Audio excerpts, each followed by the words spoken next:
Okay, Ellen Sutter of ESP presents an ESP Book Chats, where we bring page turners your way.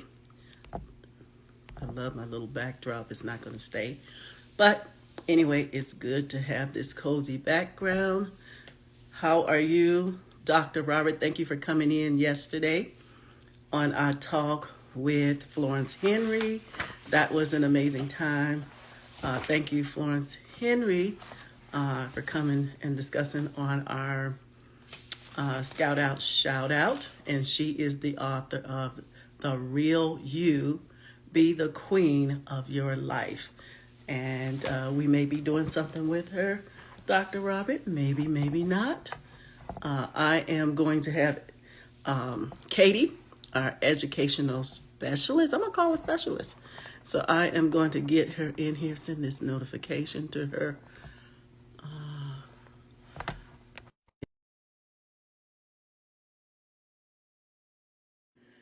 The Rose, thank you for coming. Thank you for joining us. Hello. Yes, that was great. Yes, it was.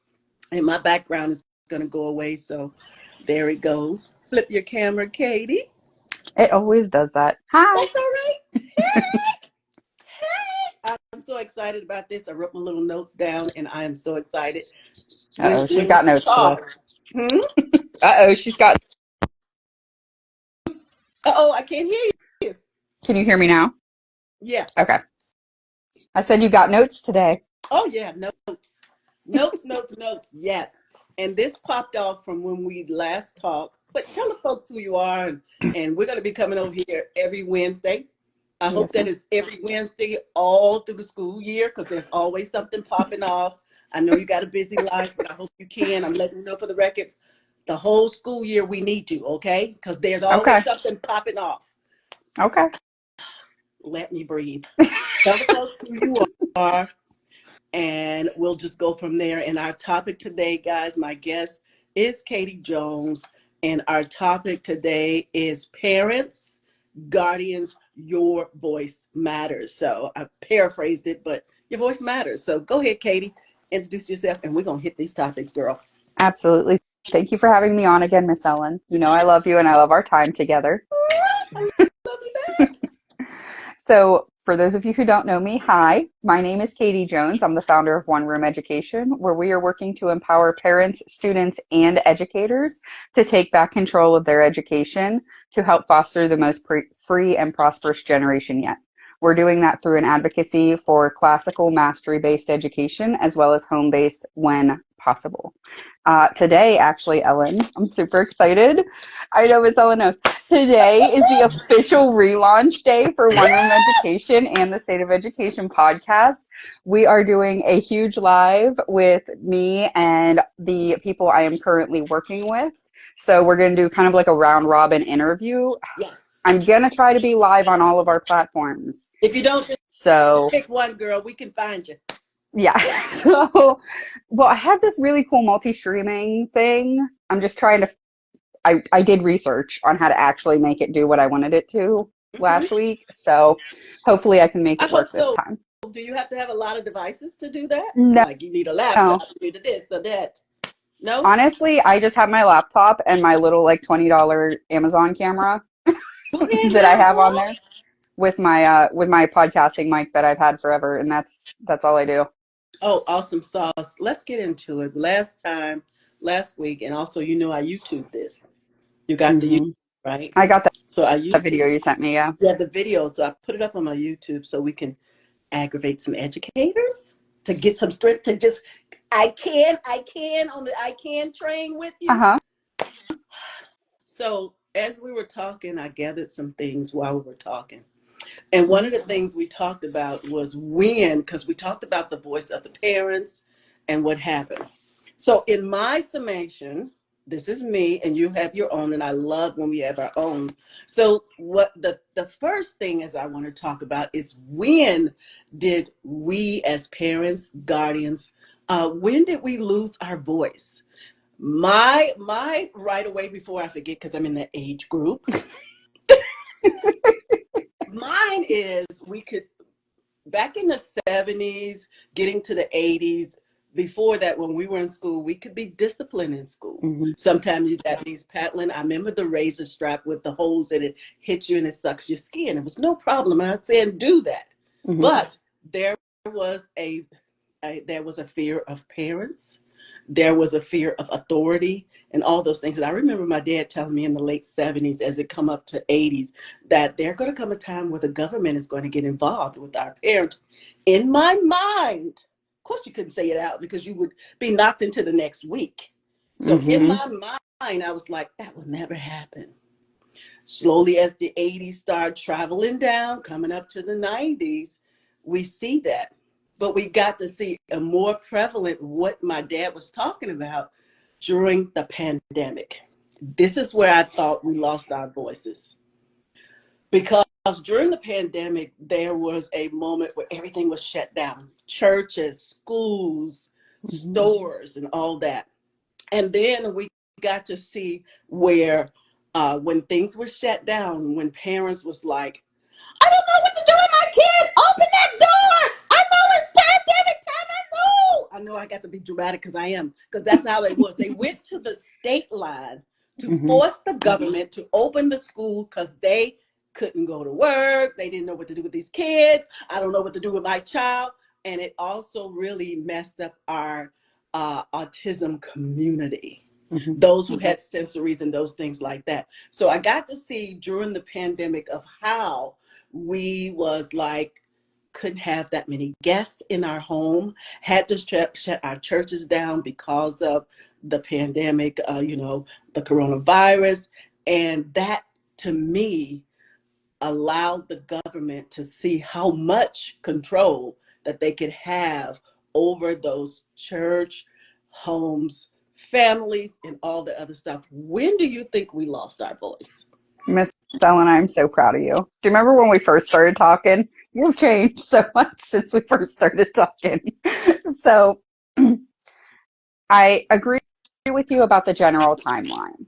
Mm-hmm. So what happened, in my opinion, and I do cover this on a few episodes of the State of Education podcast, but what happened was in the 1970s, those of you who are old enough to remember, the economy kind of did what it's doing right now, where it went to crap. Inflation went through the roof, everything went through the roof.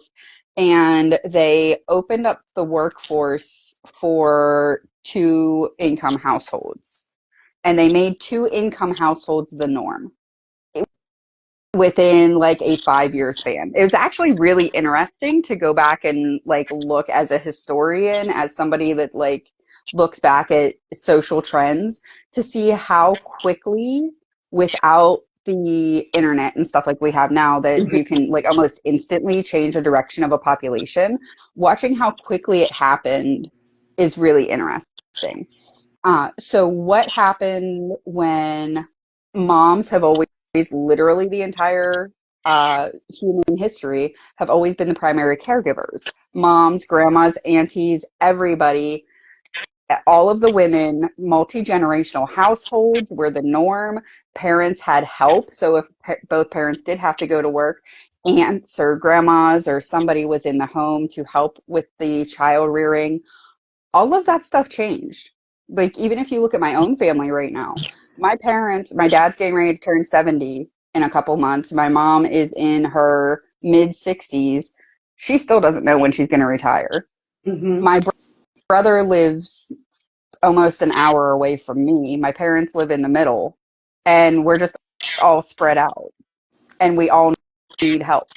You Mm-hmm. know what I mean? We're all fighting over which grandparent can drop off a kid at what day, all of those things, because we don't live together anymore.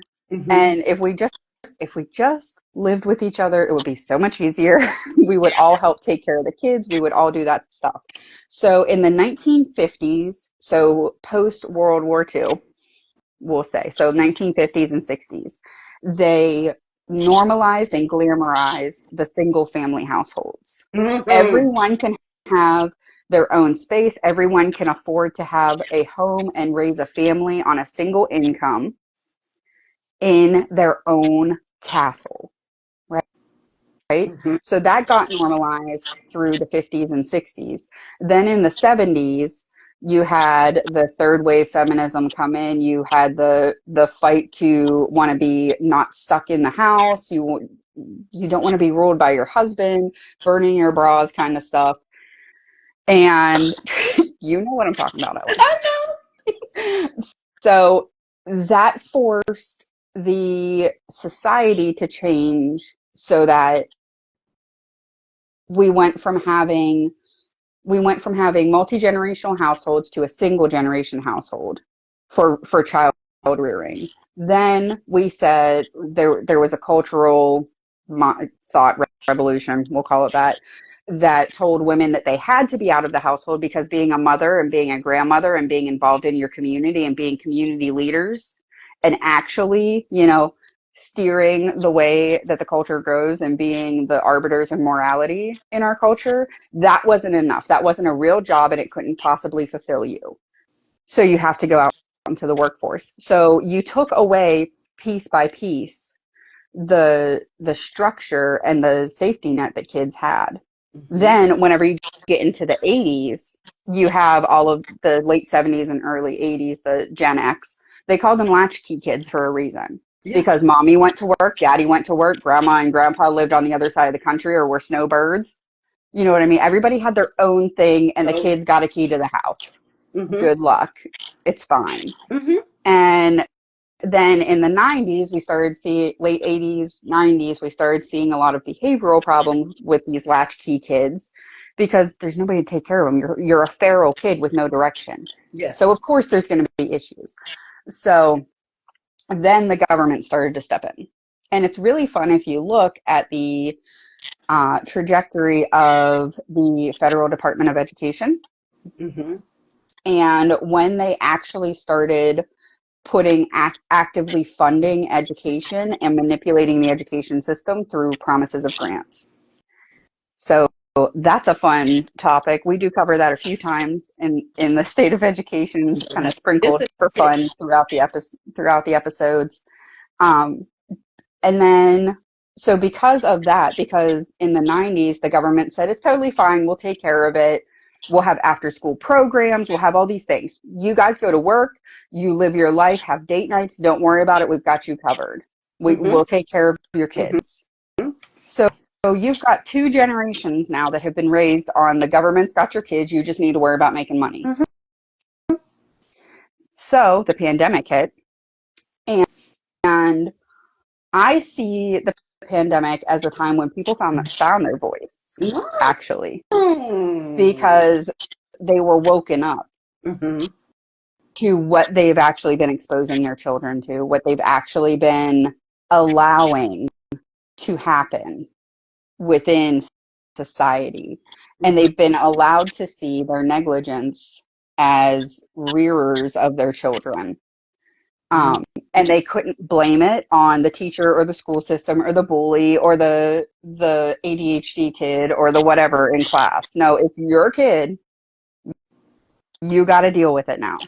And I think that woke a lot of parents up. And it scared a lot of them.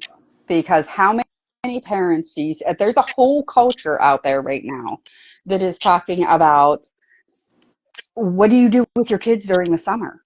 There's a whole subsection of people, like it's a huge section of people here in the US that make their living off of giving you ideas of what to do with your kids while they're not in school. What the ever-loving crap? Why do we not know what to do with our kids? Why is that confusing? Yes. Like you play with them, you do educational trips, send them outside, play with a stick. So like figure it out. Yeah. And I think that was really brought to light how lax, especially millennials and younger Gen X, has been with our parenting and the way, the real world ramifications of that, of the iPad kids and the latchkey, the younger latchkey kids, like second generation ones. And then on top of that, they got to see maybe the education system doesn't have my kid's best interest Mm-hmm. at heart, because the teachers' unions in several big cities held the entire economy captive because they they were trying to achieve political ends, Mm-hmm. and they refused to go back to school. They refused to open everything back up because screw the kids and their education. We want X, Y, or Z.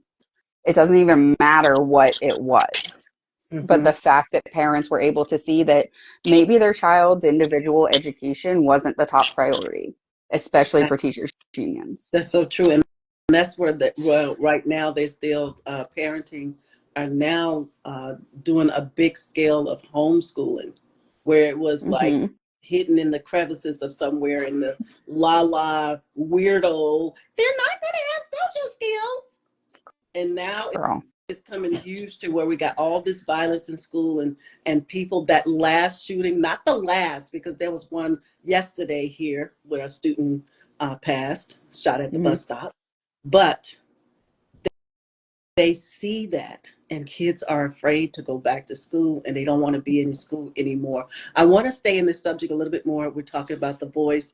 While you were talking, I was looking at some things when you talked about how they were veering away from the family dynamics of a dual family to do a single thing. The Mm-hmm. perfect depiction of that was when we saw James Earl Jones, rest his soul, may he rest in peace. But he did a movie, if you haven't seen it, called Claudine.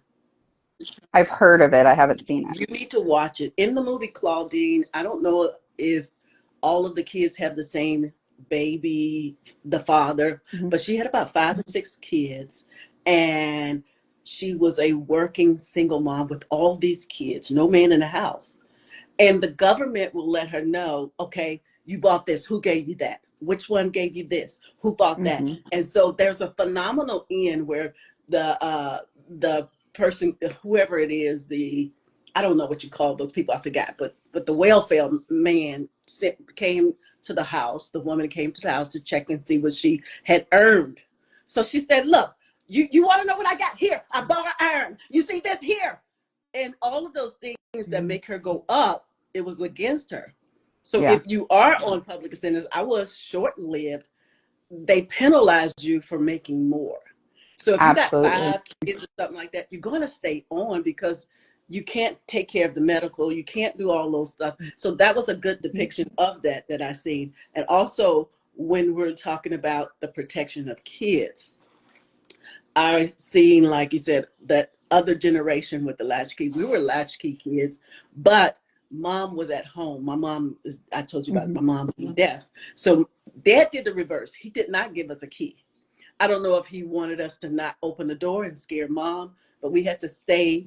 And I can remember staying outside about 2 or 3 hours because my mom couldn't hear me knocking on the door. Neither could I use a key to go in there. And it could be because he had a lot of girls. He didn't want no mess, quote. But Mm-hmm.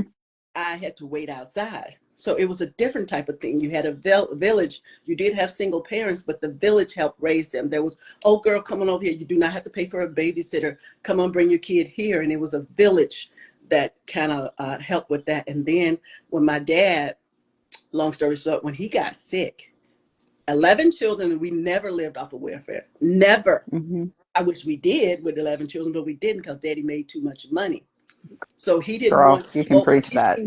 he seen his family member who was arguing at the welfare office and had a stroke and died.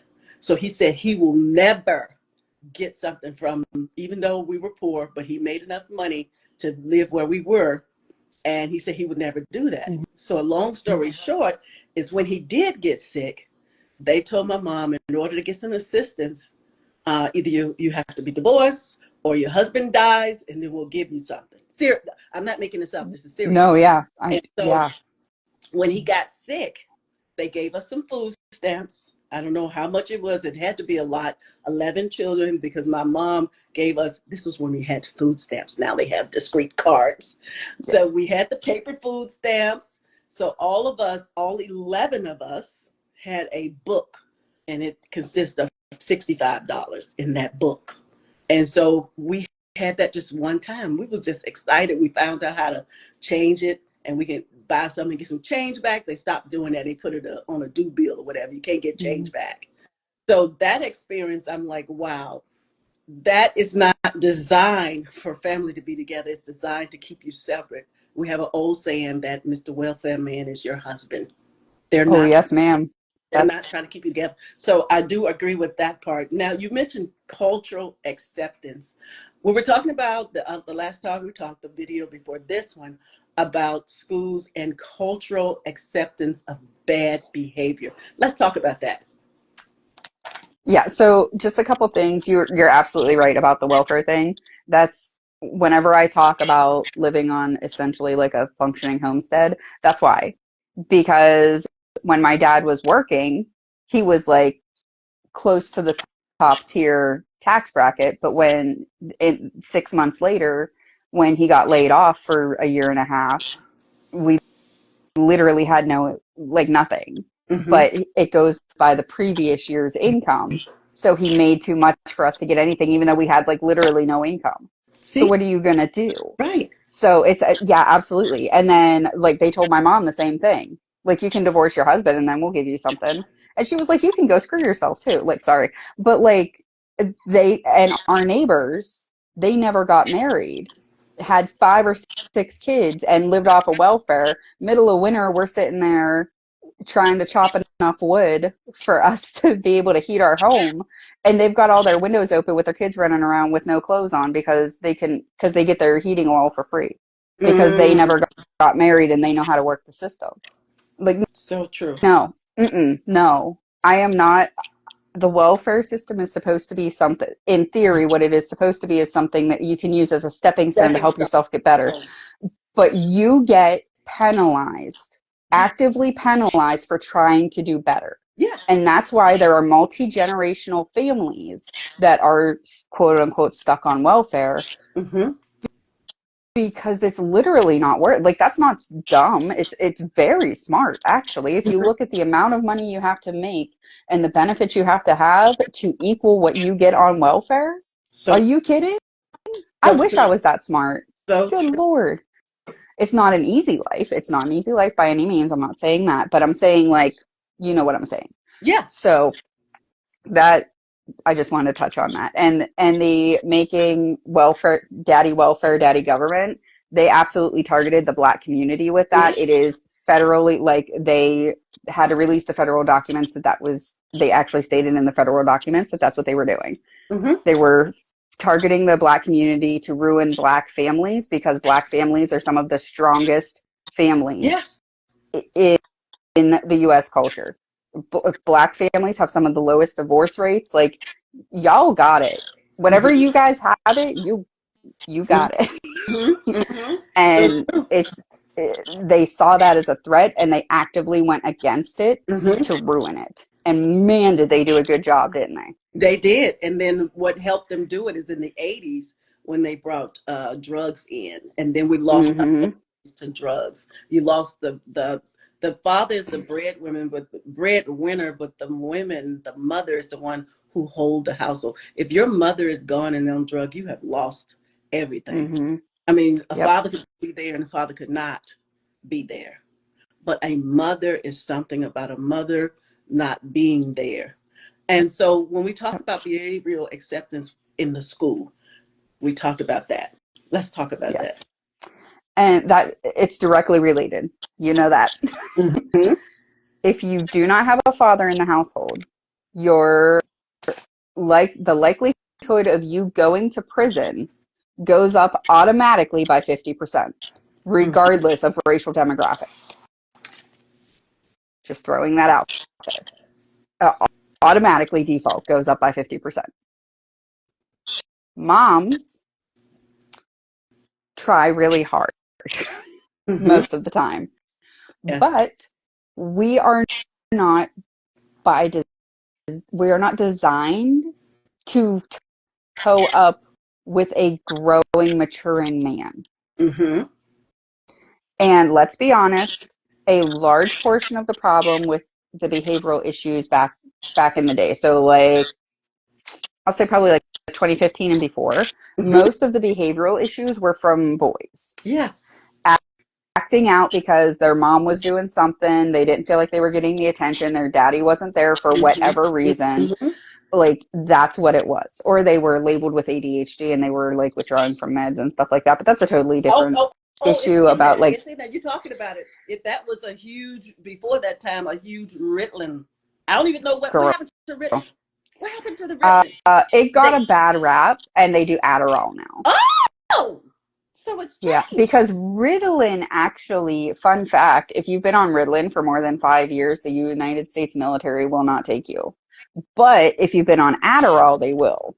Mm, And that fact got out there, so they were like, "Oh crap, bad publicity. We should probably switch up what we're doing." So mm. now they typically prescribe Adderall. They will still prescribe Ritalin, but that's in like pretty severe cases, like actual cases of ADHD, not like I'm a little boy and I have 3 times the energy naturally of a biological female. Mm-hmm. So I can't sit still in a classroom, but they're going to medicate me for my natural tendencies, you know. If you're So not true, that kind of but ADHD. let me add this before you we go on.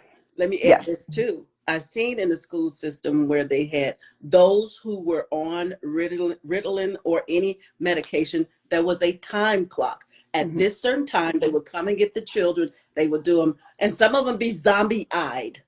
Yep. Some of them be zombie-eyed, and the reports are sometimes the kids don't want to eat.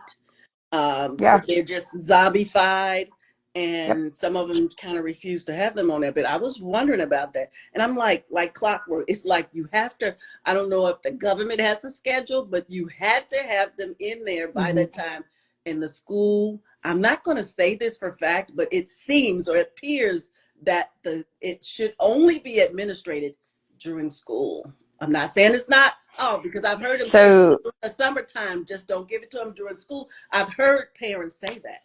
yeah, so typically Ritalin is given on a 12-hour schedule. So you give it in the evening before dinner, and then they give it during or like before bedtime or something, and then they'll give it at school for their Mm-hmm. second dose for the day. That's Mm-hmm. why that's set up like that. And the schools, if you're sending your child to public school and they're on some sort of medication for ADHD or any sort of other thing like that, the school will give you a recommended medication schedule Mm-hmm. so that the nurse knows that they have to do that at that time, Mm-hmm. and everybody just lines up and you just do it. That's And if you try to have your kid off of that schedule, then everybody gets mad and you get a whole bunch of phone calls until you do it. mm-hmm. um so that's typically what that is. The Adderall is a single, as far as I know, is a single dose per day. So that doesn't have to be administered the same way. The little like prison chow line method. I don't even know how else to say that. But So true. yeah, that's sort of how that works. I don't know if that helps. Yeah, it does. And then you said you were mentioning how there used to be boys with behavior. Now we coming into the girls 2015. Mm. Let's talk about that. Again, the fatherlessness is a huge issue. It does not matter what your racial demographic is. If you do not have a daddy, then you have an issue. Mm-hmm. Let's be real. Mm-hmm. Mm-hmm. And when it comes to girls in schools today, they were taught, they were raised by what we call in history. We are currently in what's called the fourth wave of feminism, Okay. which is, I talked about the third wave, which is the burn your bras, I need to go to work or I'm not going to be fulfilled. Okay. Yes. The fourth wave is we are actually better and stronger than men. Mm-hmm. And Mm-hmm. we demand respect, whether we have earned it or not is irrelevant.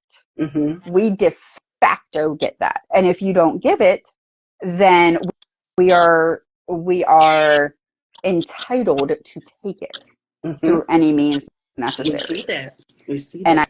I hope that that makes sense. It does. And we're getting hearts. It Yes. does. It most definitely does. So that basic mentality has seeped and permeated into pretty much every part of our culture. Mm-hmm. Okay. Mm-hmm. Especially whenever you're looking at, we'll say like the when I was in school, it wasn't so bad. So like the early 2000s. But whenever you start looking at like probably, honestly, probably 2015 and more recent, Mm-hmm. whenever you look at my generation, so middle millennials, elder millennials, we were super, if you look at the pop music from the early 2000s, it is a lot of more gangster style Yeah. raps Yeah. and a Or lot of angry music. We had a lot of angry music. a lot of the gallery too.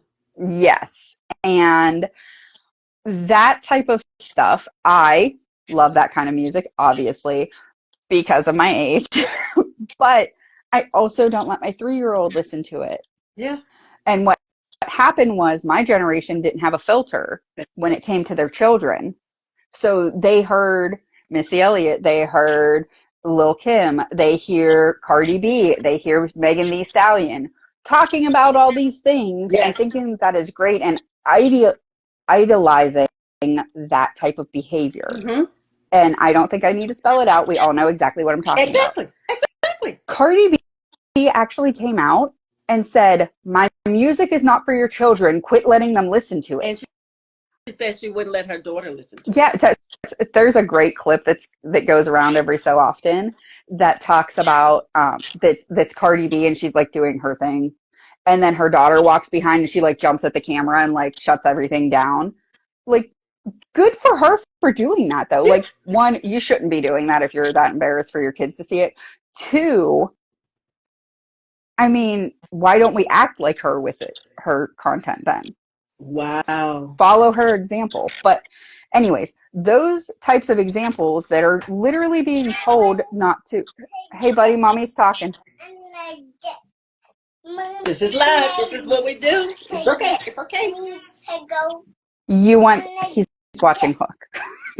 You,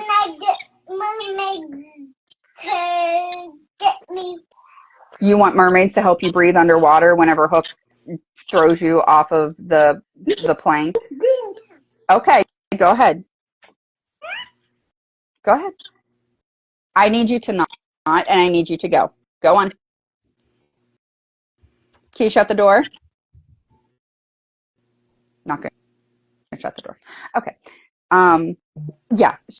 So so follow their example. Do not let your children have that sort of Yeah. example. Okay. People have no discretion when it comes to their entertainment and entertainment that is specifically for children. Mm-hmm. Like, do people not remember, like, my generation? Let's rag on millennials for a little bit. Do you people not remember, like, that there were adult shows and that there were kid shows? Yes. Do you not remember that there was stuff that parents would do and stuff that kids were allowed to do? Mm-hmm. There is a difference in what adults should be allowed to do and consume and what kids are developmentally able to deal with. So And if you give a 7, 8, 9, 10-year-old Cardi B and Megan Thee Stallion music, tell them that it's hilarious when they shake their ass for the camera. And then expect there to not be issues later on. And then what is half of that music about? It's about beating up some chick because it's about beating up another chick because they were disrespected. They were looking at their man sideways. All of the worst things about human nature mm-hmm.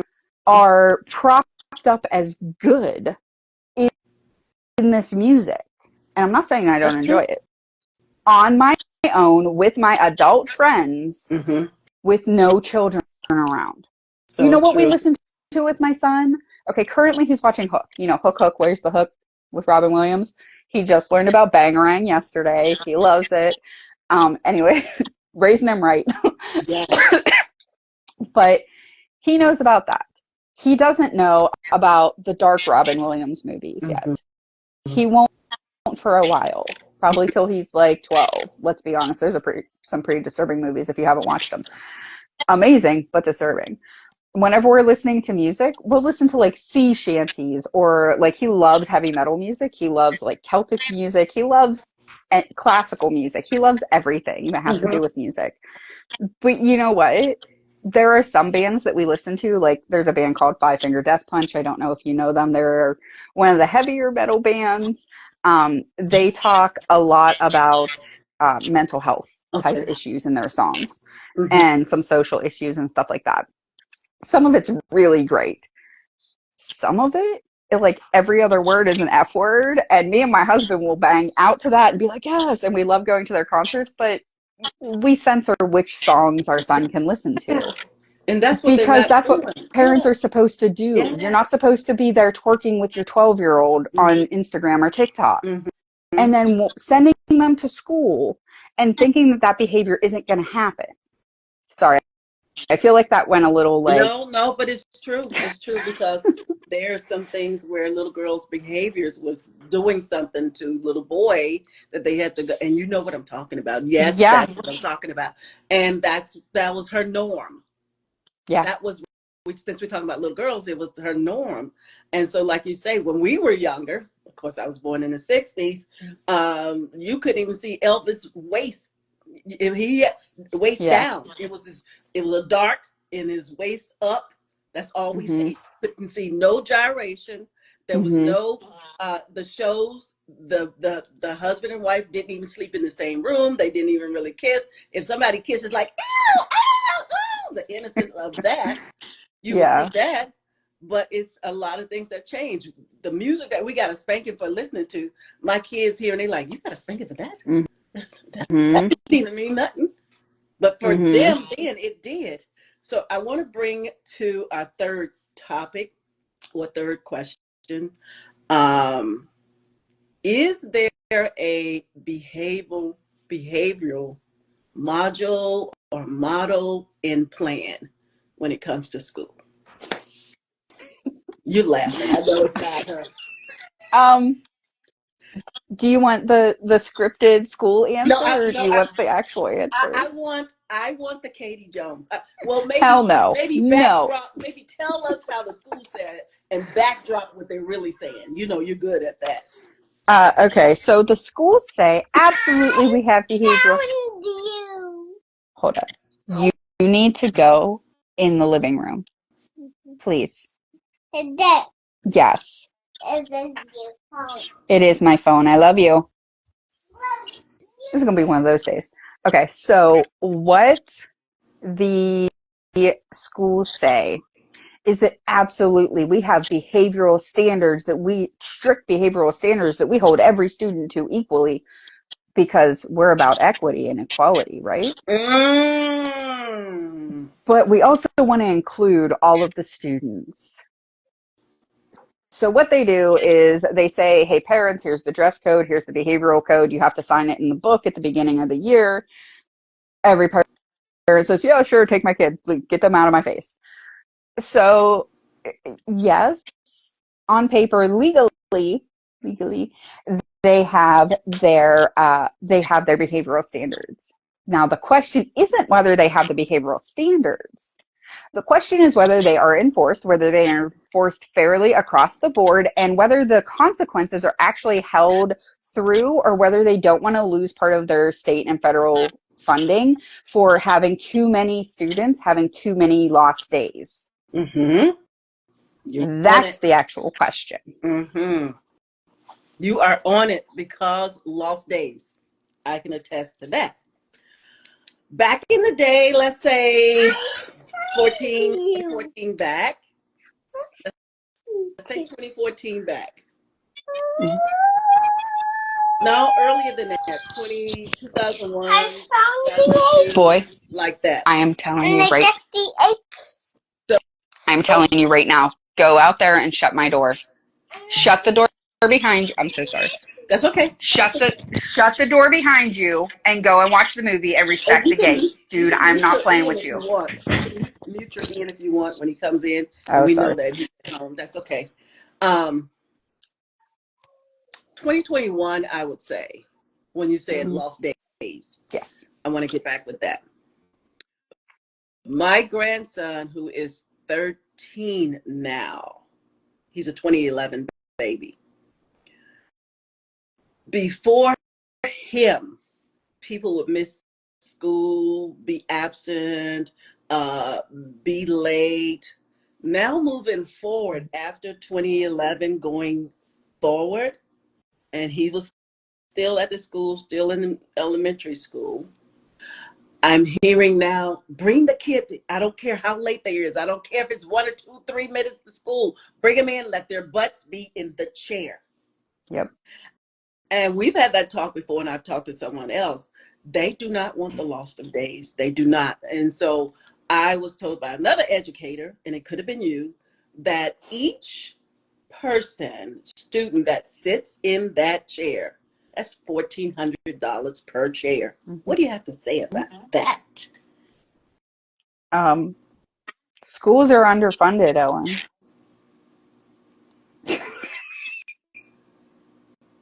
That's the line, right? Our schools are underfunded, and we have to find a way to fund them because we can't afford the teachers, and the teachers aren't leaving because of the endless amounts of responsibility and the endless degradation of student behavior, um, and endless expectations that are constantly piled on them. I mean, that's not why they're leaving. They're leaving because they're not paid enough. Mm-hmm. And, Mm-hmm. that's got to be the problem. Yep. And if you don't bring your kid and have them in that chair, then that's like half a teacher's salary for the year that we're going to lose. So you have to make sure that you wouldn't want the public education system to completely crumble and collapse on the weight of itself, would you? If you pull your kid out and you homeschool them, you are single-handedly going to be responsible for 3 children losing a chance at education. Are Mm-hmm. you sure you want to do that to your local community? Mm-hmm. One of the girls I talked to, her daughter was 11th grade or a senior, between those two. She Mm-hmm. transferred her, I don't know how facts, but I'm just telling you what she said. Mm-hmm. She transferred her, this is high school, transfer her kid from that school to another school.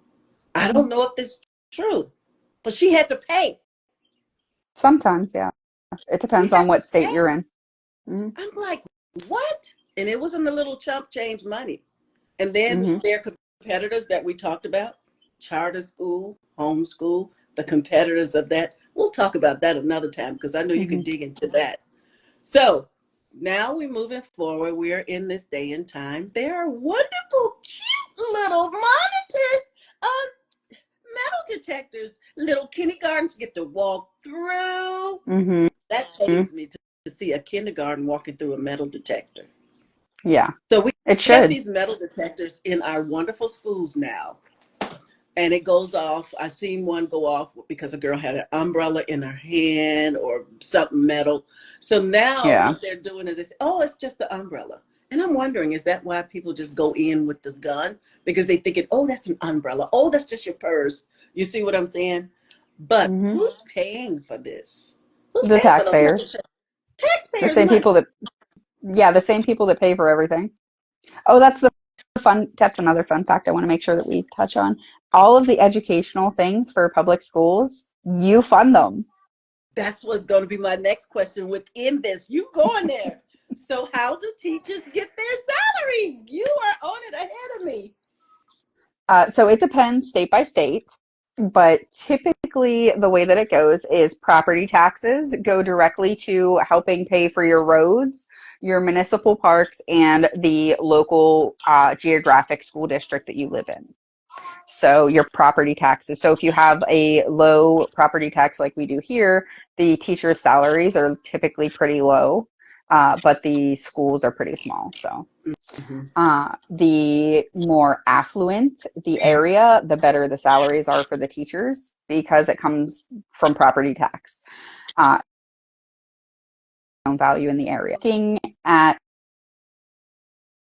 some states have it also directly related to their state income tax. So a portion of your income tax that you pay to your state will go to the funding of the education. So the education system in the US is a little bit different than most places because, the US is different from most places Mm-hmm. in the way that we're structured. So we have local funding, which is what you get from your property taxes. We have state funding, which is typically allocated through the State Department of Education in your state. That is a portion of the tax revenue that the state receives through income tax. And then we also have the Federal Department of Education, which we know my love is not really for the Federal Department of Education in its current form. But they also provide funding in the form of grants, because if they provide funding directly as a guarantee, then it goes against the 10th Amendment. So they do that through coercion of grants. That's how the Federal Department of Education directs the flow, I guess, of education. So Okay. How do you feel? And then our last thing will be coming to, we'll talk about root classroom size, and that'll segue you to what you do. We're turning it all around. How does it feel, you as a teacher, educator, to see a school that is no longer existent in its existence, and it is turned into a media center, or is in a community, low-end community, where it is essentially an adult center? How does that feel to you? Honestly, it's probably going to be a little bit different, but honestly, that's probably a good thing, because the public education system, for those of you who don't know, was designed to be a last resort for education. I go over all of this in the first and second episodes of the podcast. So if you're interested in that, please go ahead over. We actually Put the link there it's when you leave, or when it's closed out. Definitely put the link there so we can see it. yeah, for sure. It goes And over inbox the it to me, just in case I don't see it on the outside. yeah, I will. It's called, I think it's called the industrial education system, and why it never worked or something like that. It's something like that. But the public education system in the United States was established to create workers.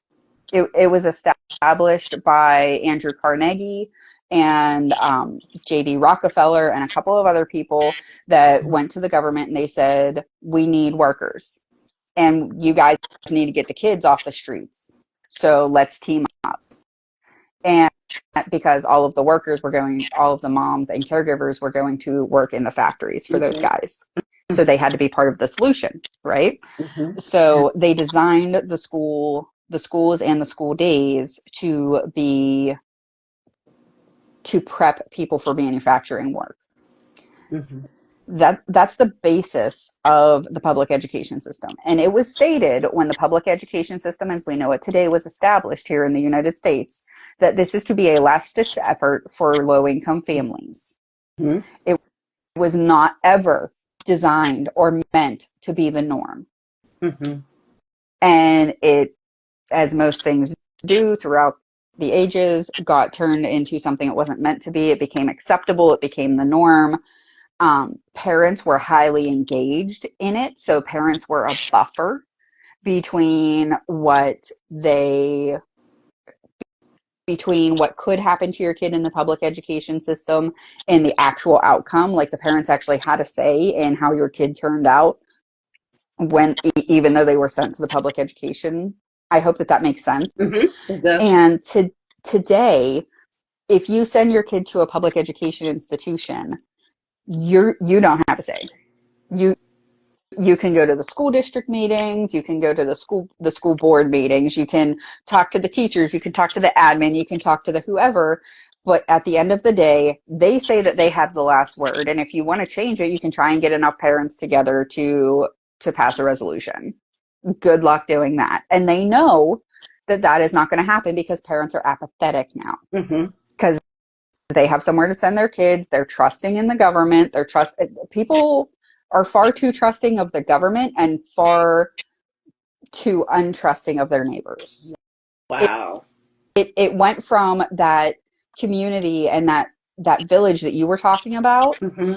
and having that mistrust of the government that your dad did, and it has done a complete 180 flip now. Yes. Everyone has been taught in the government schools to be mistrusting of the people around you, Mm-hmm. and that, oh, you don't know what your neighbor's doing in their home. Mm-hmm. Well, I don't know what you're doing on the floor of the freaking Senate in DC So 2 years true. ago. So Let's not talk true. about that. But you're supposed to be in charge of my kids. Like, no. So true. So whenever I see buildings that used to be schools, one, it's the baby boomers.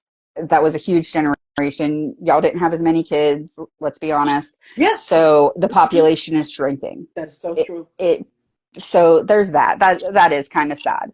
But whenever I see that, but the building gets reused into something that is actually good for the community, then I'm super glad about that, because at least that building's being used for something good instead of indoctrination into a way of thinking and acceptance of things that I don't think are healthy for a prospering society. So true. Our last one, we're talking about classroom size. I remember back in the 70s, born in the 60s, raised in the 70s. In fact, I went to kindergarten in 1968. But Ooh, anyway, that was a year. That took us like 6 of the 8 weeks for my one course. Yeah. sure. And we had our classroom size in totality was probably about 19 to 20 people per Hmm. class. And it was quiet. Of course, discipline was number one. And I told Hmm. our other talk that when I went to school, we had predominantly male teachers, but there were females. But we had a predominant male teaching staff. And so now, like I said, I don't know who said moving forward, they don't want a lot of men in school system for a father type thing. It's more Hmm. threatening and all those type of things like that. Hmm. So now you have, a lot of women in there because it appears to be more gentle, a nurturing Hmm. thing. And so we get to see all of that. So how brings us back to you and essentially why you're here and why you're doing what you do, classroom size. Let's talk about that. Right. So as of 2021, 2022 school year, the average classroom size in the United States was creeping up on 30. And that still is not, so my mom and I got into this when I started One Room, and we were just kind of talking. My mom homeschooled me, so we talk about education issues and stuff like that, just kind of as the norm. So we were talking about it, and she was like, whenever I was in school, there were 300 kids in a class, and blah, blah, blah, blah, blah. She's a boomer, so that's fine. I was like, that's great, Mom. But y'all sat down, shut up, and did what the teacher told you to. Exactly. You know our neighbors when I was growing up? Imagine 15 to 20 of those in with 10 of like me and my brother. That's what it's like now. Mm-hmm. So it's not necessarily the size of the class, but it's the behavior of the kids in the class that make it whether it is manageable or not. Mm-hmm. And in general, the smaller the class, the more individualized attention that the kids can get, the easier it is for them to learn. Yes. That's just a fact. That's a known fact. And they try to push it off as, oh, these bigger classes are just as effective. They test just as well as smaller classes, if not better, blah blah blah. Well, one of the things that I was just talking about, one of my collaborators for One Room about, was the fact that one of the kids I tutored a couple years ago was in Mississippi, and he told me that he wouldn't need to see me for like the next probably 2 months. And I was like, okay, that's weird. It's like mid-school year. I mean, that's totally fine though. Like if you feel comfortable, awesome. I'm so proud of you that you feel that comfortable. And he was like, oh no, I still need you. He was like, but we're doing test prep. I was like, what do you mean you're doing test prep? And he was like, for standardized state testing. And I was like, okay. I was like, so that's like a week though. Like it wasn't making sense. And he was like, well, yeah, but we do it for like or 5 weeks every year before the test. And I was like, I'm sorry, what? True. You take So, that many weeks out of instructional yes, time they do. because they want to make sure that they're going to pass a state Yes, test. I hate it. Miss Ellen, you're going to love this. One of the ladies that I'm introducing tonight on the live stream, her name's Mary Cochran, and she is a nationally renowned assessment specialist, which is someone that you wouldn't think that I would team up with, right? Mm, I'm against standardized testing. I hate it. So here's the deal. It's not that I'm against standardized testing. It's that I'm against high stakes standardized testing, mhm, which is what they're doing now. I have an entire podcast series about the difference between those and all that stuff. mhm. So if you want to know more about that, feel free to check it out. But Mary has worked with the College Board for the SATs, for actually creating it, interpreting the information. She's worked with 8+ state Department of Educations to put the people back in the numbers. So she's working on test reform from within the system, and it's really cool. Like we are right on the same page with everything, except she has the knowledge and the connections to actually make a difference from within the system. That's So we're teaming up to work from me from the outside and her from the inside, and we're going to come together and we're going to try to make it so that there's more instructional time throughout the year so that we don't feel like we have to teach the test. The kids will just know what they need to know. so good. And that's what they're doing. My daughter was a teacher for 3 years, and then she Mm-hmm. said she wasn't going to teach anymore, to what states requiring all that. Yep. Anyway, when she said that, the pandemic happened, I was like, daughter, how did you know? School Yep. as we know it today shut down.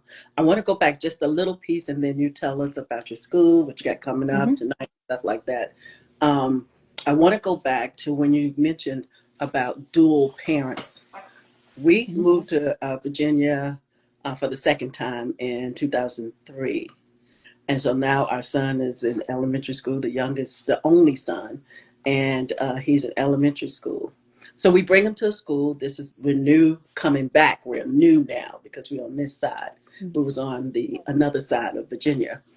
And so I noticed off the gate, because being military, we kind of hone in on our children. We travel different places, not that other don't. And so the school system, the school was treating us like we were not a dual parent. And so I just kind of listened to what they were saying. They assume that I was not, because my husband, they didn't see the husband. They didn't know that he was in the military going away. They just see me. Mm-hmm. And then I had to correct them and say, no, I am a dual family. Therefore, I am interested in what my son has. And when you, as a parent, have the power and don't use the power of seeing how you're being interested in your child's education, then they're going to treat you like you are a single family, that you don't know what you want to do. You don't care about your kids. And they have a lot of Title One programs that are like activities and stuff that you talk about, nights where they have families together, and they have those programs, but they give it to the Title One parents who are single, Absolutely. who don't have a car, who can't get there, and it looks like they're not using the funding. They, Mm-hmm. they want to use it, they just can't get there. So I Mm-hmm. learned that from helping out with family involvement specialist, volunteer from there, that I learned, number one, that you must be interested in your kid. And if you are, they'll tell you, hey, Miss Sutter, do you know we have a program called so and so, so and so? If you're not Mm-hmm. interested in your kid, they're not going to tell you. Let's start there. Yeah, absolutely. And so when people say, oh, education needs more funding, no, education does not need more funding. What they need is more involved parents who actually give a crap about how their kids are going to turn out instead of passing them off so that they can go live their best life and do their self-care. Like, no, I'm sorry. You decided to have a child. You now own the responsibility of that. Mm-hmm. You cannot shuck that off to someone else, Right. especially the government. Mm-hmm. Now, if you are an involved parent, because you can be. Some parents can't be. I understand that there are nuanced situations and they suck. Absolutely. We can talk about that specific situation separate from the generalized institutional issues. Mm-hmm. I hate that whenever people bring in like but this one thing, like, no, that is not the norm. It is okay that it's not the norm, and let me get you the help that you need for your specific Exactly. situation. Let's not apply that to the entire Come system. on. So the the norm, education has so much funding going into it that is, I'm not going to, I kind of want to say intentionally, but I don't think it's intentional, Mm-hmm. that at least on the ground level, that is that is hidden from the parents and caretakers. They don't even know that these things are available to them.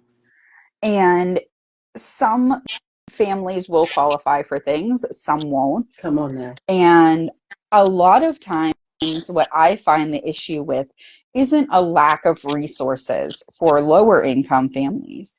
It's a lack of resource for lower mid income families. Mm-hmm. The kind of like what you and I grew up with, like working poor kind of families Yeah, yeah. and stuff like that. We make too much to be on the system. We make too much to make our families make too much for their numbers to look good, but we still don't have the resources. Exactly. So what's going to bridge that gap?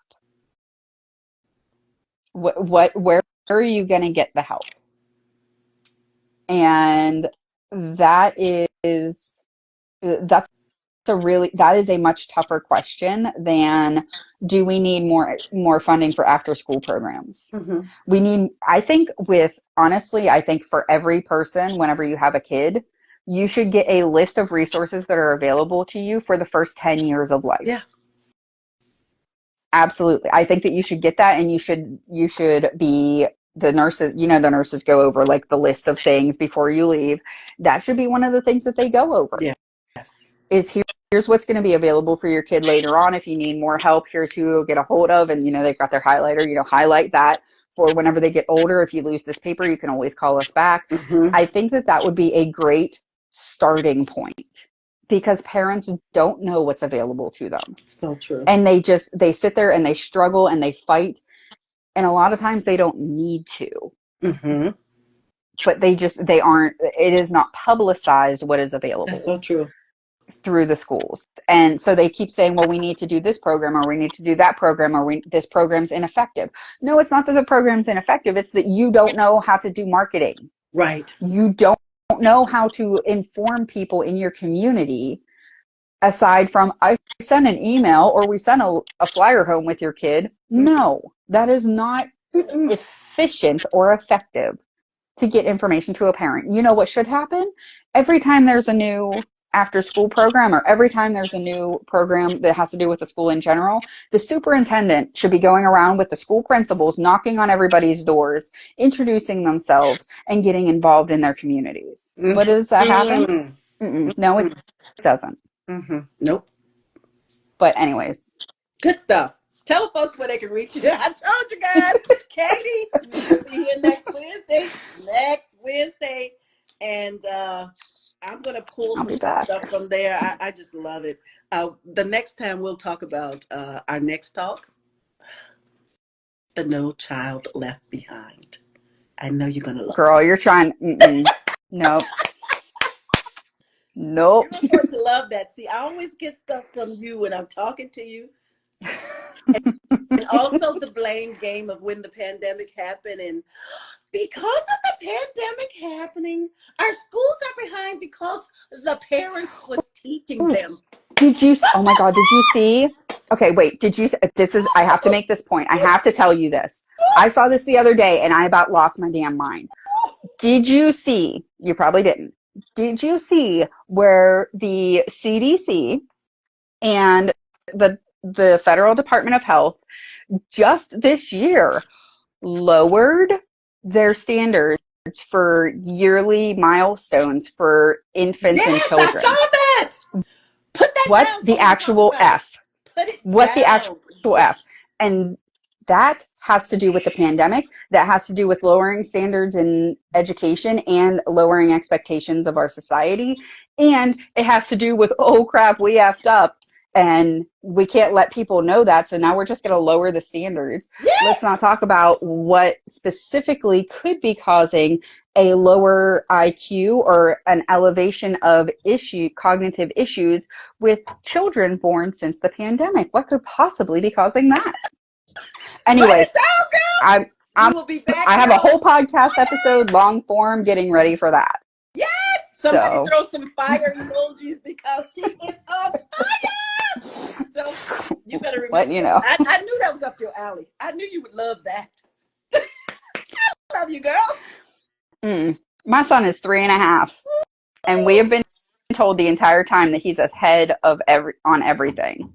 I'm like, he's not, like, he's smart, but I don't think he's like extraordinary like that. Like, maybe he is, but like, and then I'm like, did they seriously lower the standards that much? They're saying that 3-year-olds should not be able to be able to communicate in full sentences.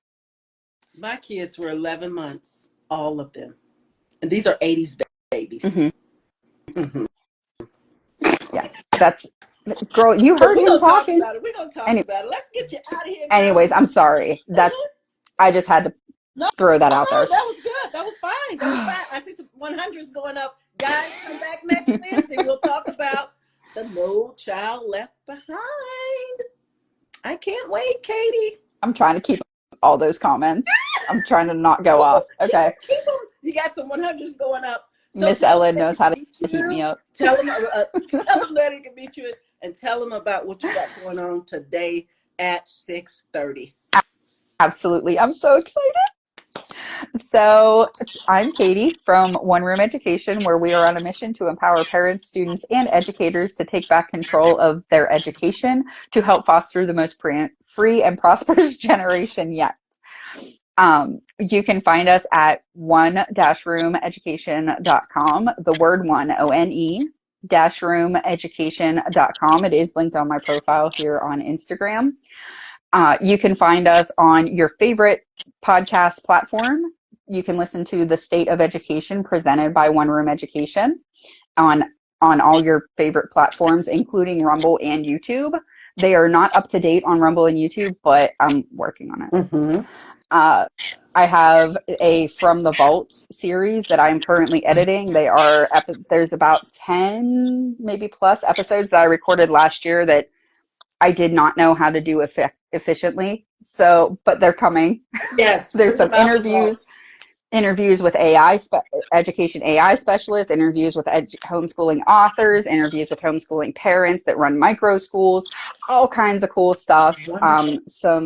Some stuff talking about speech and language development, school choice, and all that stuff coming from the vaults. I'm working on editing them.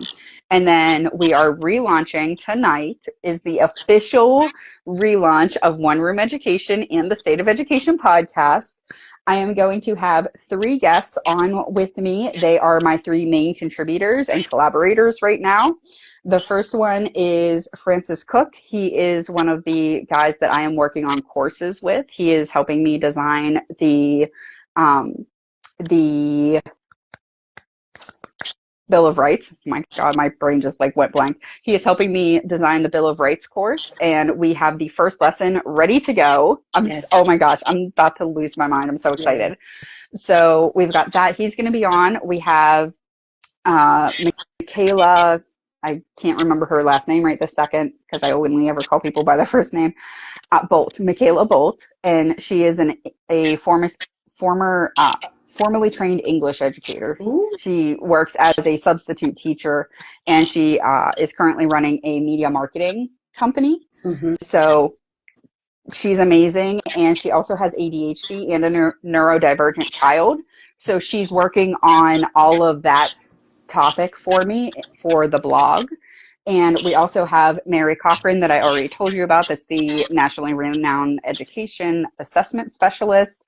I'm so excited. They're all going to be on. We're going to do like a round robin interview kind of thing live. And I'm so excited. And we are also announcing all of the subscription that we are starting a subscription model so that hopefully we can become sustainable so that we can continue to help Yes. people in their education journey. This is right on time. And the platforms you are going to be on tonight.